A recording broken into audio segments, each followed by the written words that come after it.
Hello दोस्तों, स्वागत है आपके अपने YouTube channel BK physics master में। और फिर से हाजिर है आपका भाई क्लास 12 फिजिक्स के चैप्टर नंबर 1 विद्युत आवेश तथा क्षेत्र का भाग 6 लेकर। और आज हम इस वीडियो में बहुत ही इंपॉर्टेंट क्वेश्चन देंगे, कूलाम के नियम का सदिश निरूपण करने वाले हैं। बहुत ही सिंपल और शानदार तरीके से, बस हमारे साथ वीडियो में लास्ट तक बने रहिएगा। पसंद आए तो लाइक और भाई के चैनल को सब्सक्राइब करना भी ना भूलिएगा।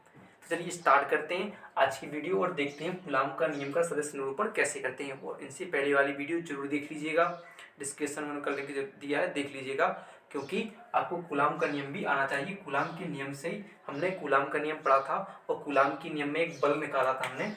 बल के लिए सूत्र निकाला था F बराबर 1/4πε0 इंटू Q1 Q2/r², या आप इसे ऐसे भी लिख सकते हो F बराबर K Q1 Q2/r², यानी K का मान क्या होता है 1/4πε0। हम अगली वीडियो बता चुके हैं। तो हमें इसको सदिश रूप में लिखना है, यानी वेक्टर के रूप में, सदिश रूप में हमें इसे बनाना है। तो चलिए देखते हैं, अब बनाते हैं कैसे हम इसे कर सकते हैं। बस सबसे पहले एक चित्र के माध्यम से हम इसे जानते हैं, तो आप मेरे साथ बनाते जाइएगा और देखते जाइएगा। सबसे पहले हम एक त्रिविम संरचना बनाते हैं। क्या होती है त्रिविम संरचना? क्या होती है, देखिए ऐसे बनाएंगे हम एक त्रिविम संरचना बनाते हैं और इसको नाम देते हैं x, इसको नाम देते हैं y और इसको नाम देते हैं z। और यहाँ पर एक बिंदु O, यानी इसे मूल बिंदु कहेंगे, इसे नाम देते हैं। इससे कुछ दूरी पर, देखिए हमने पढ़ा था कूलाम के नियम में ही पढ़ा है कि दो बिंदु आवेश होंगे, एक Q1 और एक Q2, एक दूसरे से कितनी दूरी पर होंगे, r दूरी पर रखे हुए हैं। तो यहाँ पर भी जो दो आवेश होंगे, एक का नाम होगा Q1 और एक का नाम होगा Q2, और दोनों एक दूसरे से R1 और R2 की दूरी पर रखे हुए हैं। कैसे रखेंगे, यहाँ पर देंगे वेक्टर के रूप में। यहाँ पर देंगे वेक्टर, यानी मूल बिंदु के सापेक्ष Q, यानी मूल बिंदु क्या होगा O से के सापेक्ष Q1 तक की दूरी क्या होगी R1, और मूल बिंदु के सापेक्ष Q2 तक की दूरी क्या होगी R2 हो जाएगी। यानी इतना लिख लिया। चलो हम इसे लिख लेते हैं। हमने क्या माना कि माना दो बिंदु आवेश Q1 व Q2 हैं, जो मूल बिंदु के सापेक्ष स्थिति सदिश R1 व R2 दूरी पर स्थित हैं। ठीक है, कहाँ पर? स्थिति सदिश, यानी स्थिति सदिश का मतलब इसके एक वेक्टर के रूप में स्थित हैं। कितनी दूरी पर हैं? R1 व R2 दूरी पर। यहाँ पर देखिए R1 व R2 दूरी पर स्थित हैं। अब देखिए, अब कुछ और जानते हैं। अब हमने पढ़ा है, पहले पढ़ा है कि यहाँ पे जो आवेश Q1 होंगे Q2 होंगे, एक दूरी पर स्थित होते हैं, यानी एक दूसरे पे भी कितनी दूरी पर होते हैं, एक दूसरे से कुछ दूरी पर स्थित होते हैं। तो हम इनकी दूरियों को नापते हैं। देखते हैं कैसे देखते हैं। अब मान लीजिए, देखिए अब मैं बात करूं कि यहाँ से Q1, हम बात कर रहे हैं Q2 से, कहाँ से, कैसे, Q2 से कहाँ तक की दूरी, Q2 से Q1 तक की दूरी। तो क्या होगी आपकी R तो होगी, या पता हमने। तो अगर हम बात करें कित कहाँ तक की दूरी, Q1 तक की, तो जहाँ तक की दूरी हो जिससे यानी कैसे Q2 से Q1 तक की दूरी, तो जिस तक की दूरी निकालनी है वो पहले लिख देंगे, और जिसके कारण, किसके कारण निकाल रहे हैं हम, Q2 के कारण Q1 तक की दूरी, तो जिसके कारण निकालेंगे उसे हम पीछे लिखेंगे, और जहाँ तक की निकालनी है उसे हम आगे लिखेंगे। और किस रूप में लिख देंगे, हम इसे सदिश रूप में लिखेंगे, यानी वेक्टर के रूप में लिखेंगे। अब ऐसा ही उल्टा कर दें। अब हम क्या कर रहे हैं, अब हम उल्टी निकाल रहे हैं। कहाँ से? अब हम बात कर रहे हैं कहाँ से, Q1 से Q2 तक की दूरी, Q1 से Q2 तक की दूरी। तो अब क्या होगी, R तो होगी, लेकिन क्या होगी, कहाँ तक की निकाल रहे हैं, Q2, किसके कारण निकाल रहे हैं, Q1 के कारण, यानी Q2 की दूरी किसके कारण, Q1 के कारण, जिसके कारण निकालेंगे उसे पीछे, और इसे किस रूप में लिख देंगे, वेक्टर के रूप में। तो यहाँ पर R वेक्टर 12 का मतलब समझ गए आप, क्या होगी, Q2 से Q1 तक की दूरी, तो जिसके कारण दूरी है वो पीछे लिखेंगे, और जिस यहाँ तक की निकाल रहे हैं उससे पहले। और यहाँ पर भी हम क्या गए, ये अगर बोले R वेक्टर क्या है, तो कहाँ तक की, Q1 से, कि Q1 के कारण कहाँ तक की दूरी, Q2 तक की दूरी है। तो जहाँ तक की दूरी है उससे पहले, और जिसके कारण हो रही है उसे बाद में लिखते हैं। ठीक है, इतनी बात होगी। अब अगर आप इनको लिखना चाहोगे तो लिखोगे कैसे, मान लीजिए देखिए यहाँ पर जो R1 व R2 है सब इनको कैसे लिखोगे, क्या क्या है, क्या क्या दिए हैं। तो मान लीजिए जैसे हमने क्या पढ़ा, R1 वेक्टर दिया हो तो ये क्या होगी, मूल बिंदु O के सापेक्ष, O के सापेक्ष Q1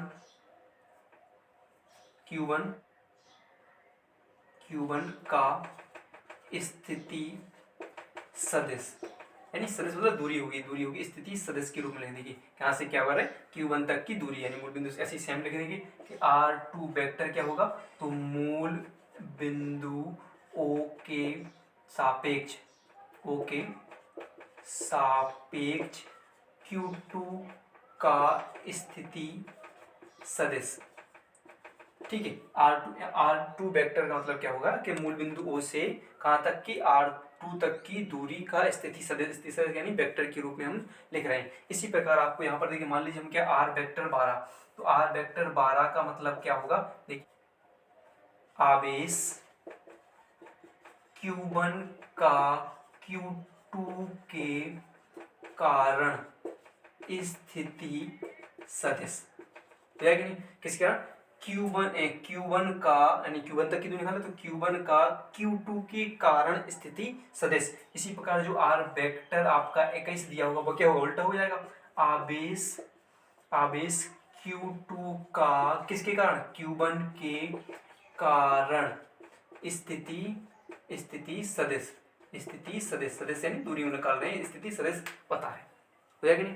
तो इतना आपको बात समझ आएगा। अगर हम इन दूरियों को अब मान लीजिए इसे एकांक सदिश के रूप में लिखें, किसके रूप में, एकांक सदिश के रूप में लिखें। एकांक सदिश का मतलब होता है कि दूरियां यहाँ से यहाँ तक की दूरी नापने के लिए, यानी यहाँ तक से दूरी बताता है। एकांक सदिश का मतलब क्या होता है कि वो दूरी बताता है कहाँ से कहाँ तक की दूरी है। तो अगर हम इसे कैसे के रूप में लिखते हैं, अगर हम इसे चाहें तो एक कैप के रूप में लिखते हैं, इनके ऊपर क्या लगा दें, कैप। मान लीजिए हम क्या लिख दें, R कैप 12 लिख दें, तो इसका मतलब क्या होगा, देखिए कि R कैप 12 का मतलब हो जाएगा क्या होगा, R वेक्टर 12 का एकांक सदिश का मतलब क्या होगा कि यहाँ तक दूरी के लिए लिख रहे हैं, किसके लिए, ये दूरी बताता है इसकी वेक्टर की दूरी कितनी किसके लिए, दूरी के लिए हम क्या लिखेंगे, वेक्टर। जहाँ पे हमें दिशा या दूरी नापनी होगी तो उसे कैप के रूप में हम लिख देंगे, ना कि हम वेक्टर के रूप में लिखेंगे। तो क्या होगा, R वेक्टर की जगह, R वेक्टर 12 की जगह हम क्या लिखेंगे, R कैप 12 क्या बताएगा भाई, दूरी या सदिश दिशा के लिए बताएगा। इसे निकालेंगे, R कैप 21 हो जाएगा, तो ये क्या हो जाएगा, R वेक्टर 21 का क्या हो जाएगा, एकांक सदिश हो जाएगा। ठीक है, एकांक सदिश हो जाएगा। इसका इतनी बात ध्यान होगी, अब समझ आई। ठीक है, अब देखेंगे ये कि अब हमने क्या पढ़ लिया, सब इतना हो गया। अब कुछ बात और हुई, देखो तो आप समझ गए क्या होगी, सब ये दिशा बताने का काम करती हैं। ठीक है, दिशा बताने का कार्य, वेक्टर का कैप का मतलब क्या है, दिशा बताने का कार्य। कैप के रूप में लिखिए तो दिशा बता रहे हैं कहाँ से कहाँ तक की वे दिशा के रूप में वे चल रहे हैं। अब देखिए यहाँ से मेन काम आता है, अब हम ऐसे निकालेंगे। इतनी बात आपको समझ में आ गई। अब हम बल के लिए सूत्र की बात कर रहे हैं। अब मान लीजिए Q भाई साहब है, Q भाई साहब को गुस्सा आया, इन्होंने क्या किया, Q2 को धक्का दिया, इन पे ऊपर क्या लगा, बल लगाया। तो देखिए अगर जो Q2 है वो Q1 को धकेलेगा, तो ये कहाँ पर खिसकेंगे, यहाँ पर खिसक जाएंगे। तो यानी एक बल लगा, F बल लगा किसने लगाया, किस पर लगाया, Q1 पर लगाया, तो उसे हमने पहले लिया। किसके कारण लगाया, तो किसने के कारण लगा, Q2 के कारण लगा। और इसे हम किसके रूप में लिखेंगे, वेक्टर के रूप में। यानी इस पर बल कौन सा लगा, आवेश Q2 के कारण Q1 पर लगने वाला बल क्या है, F वेक्टर 12। और इसी प्रकार अब तो सामने वाले को गुस्सा नहीं आएगा, तो अब ये भी क्या करे, इस पर बल लगाएगा, तो क्या होगा, एक F बल लगेगा। अब कैसा बल लगेगा, अब क्या लिखेंगे हम, इसका उल्टा हो जाएगा। अब Q2 पर बल लग रहा है और किसके कारण लग रहा है, Q1 के कारण लग रहा है, और इसे हम किस रूप में लिखेंगे, वेक्टर के रूप में लिख देंगे। बस इतनी सी बात, ये समझ गए, ऐसा चित्र बना लेना आपके लिए बस। अब हम इसी भाषा को, जो इनके ऊपर जो बल लग रहा है, इसी भाषा को हम यहाँ पर लिखते हैं। अब कैसे लिखेंगे वो आप जानोगे और आप लिखोगे, तो क्या होगा, नोट कर लीजिएगा। अब क्या लिख रहे हैं, तो सबसे पहला पॉइंट होगा कूलाम, क्या लिखेंगे, कूलाम के नियमानुसार, कूलाम के नियम, पता है कूलाम के नियम, दो बिंदु आवेशों के बीच लगने वाला बल या आकर्षण या प्रतिकर्षण बल पता है। तो इसी बार कूलाम के नियमानुसार कैसे, आवेश Q2 के कारण Q1 पर लगने वाला बल। आवेश कूलाम के नियम अनुसार आवेश Q2 के कारण Q1 पर लगने वाला बल आपने क्या पढ़ लिया है, क्या पढ़ा है आपने, F12 वेक्टर पढ़ा कि नहीं, एक ऊपर वाला देखिए आप, है कि नहीं। तो कूलाम के नियम हमने पढ़ चुके हैं। कूलाम का नियम का सूत्र क्या पढ़ा था, साथ में क्या होगा, Q बराबर F बराबर K Q2 बटे R स्क्वायर। अब देखिए दिशा भी इसके साथ लिखनी होगी हमें, दिशा, तो यहाँ से यहाँ तक की दिशा क्या होगी R वेक्टर 12, जिसे हम किसकी दिशा बताने के लिए हमें कैसे लिखेंगे, कैप के रूप में लिखेंगे।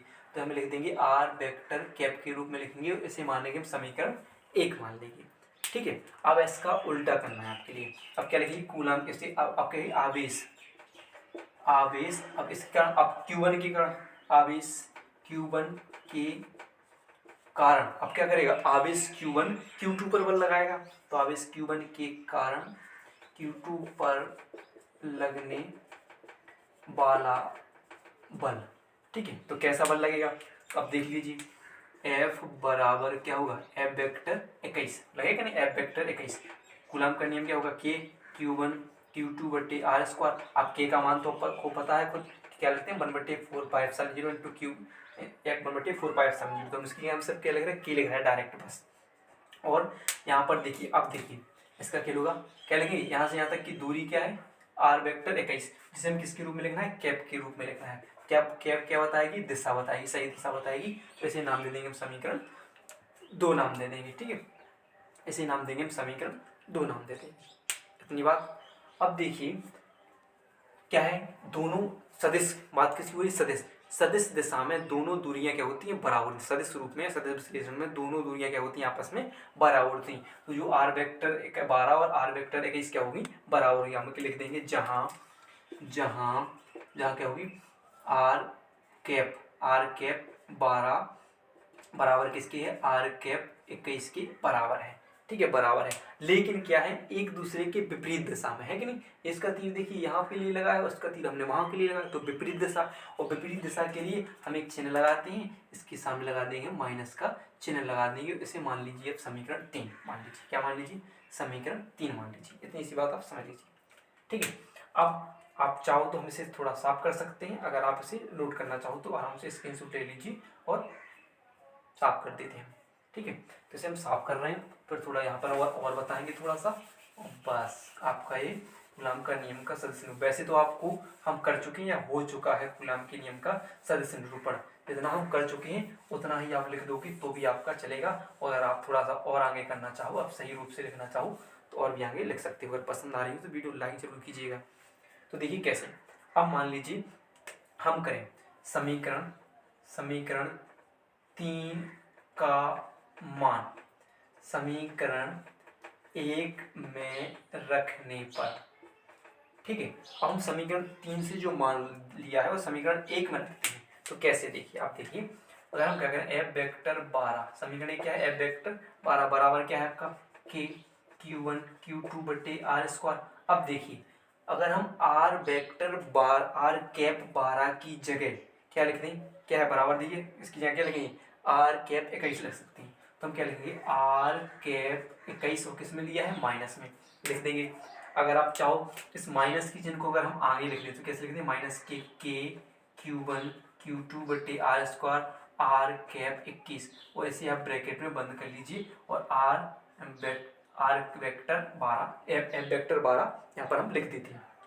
अब ध्यान से देखिए, हम समीकरण 4 देते हैं, ध्यान से देखिए कि समीकरण 3 जो R कैप 21, आप देखिए जो R कैप 21 है, देखिए R कैप 21, देखिए सेम टू सेम लिखा दिख रहा है, K Q1 Q2 R square और R cap 21 same to same, यानी समीकरण 2 से जो समीकरण 2 का मान जो F वेक्टर 21 दिख रहा है आपके लिए किसके बराबर है, वो सेम इसके बराबर है। तो इसकी जगह अगर हम F वेक्टर 21 लिख सकते हैं, तो कैसे लिख दें, F वेक्टर 12 बराबर माइनस, तो लिखेंगे इसकी यहाँ क्या लिख दें, इस पूरी की जगह क्या लिख दें, देखो सेम टू सेम है दोनों, तो इसके बराबर क्या है, तो हम क्या लिख दें, F वेक्टर 21 लिख दें।